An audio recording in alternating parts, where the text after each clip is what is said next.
A wealthy landowner rode into town one day, pockets full of cash and ambition in his eyes.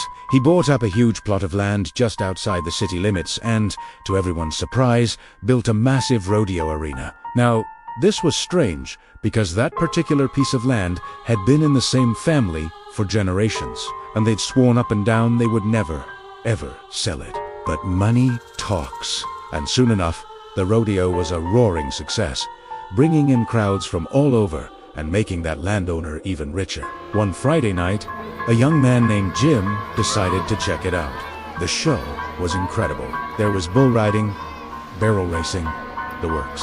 As the last cowboy was bucked off his horse, Jim reached for his wallet to buy a souvenir, but his pocket was empty.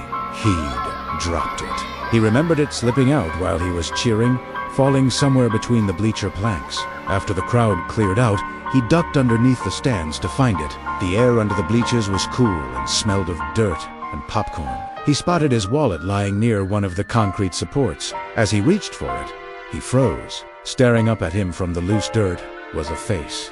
It was pale and lifeless, with a long, thin nose and eyes that were wide open, unblinking. Jim blinked hard, and just like that, the face was gone. He was so terrified he snatched his wallet and sprinted all the way home, not stopping until his front door was locked securely behind him. That night, Jim woke up with a chilling feeling. He wasn't alone. His closet door was slightly ajar, and from the sliver of darkness, two unblinking eyes were staring directly at him. He was paralyzed with fear. Slowly, a long, skeletal arm reached out from the closet. A bony finger began to carve something into the wooden floorboards at the foot of his bed. The whole time, those eyes never left him, watching his every breath, his every shudder. The scratching sound echoed in the silent room. When it was finished, the arm retracted back into the darkness of the closet, and the eyes slowly faded away. Exhausted and terrified, Jim eventually fell back into a troubled sleep. When a walk-up sunlight was streaming through his window. It must have been a nightmare, he thought. A really vivid, horrible dream. But just to be sure, he swung his legs out of bed and looked at the floor by his closet. His heart stopped.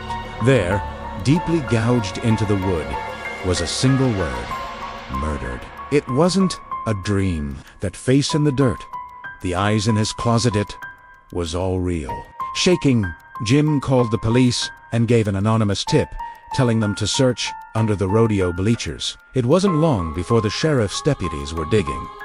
They found them, the bodies of the entire family who had sworn they'd never sell their land.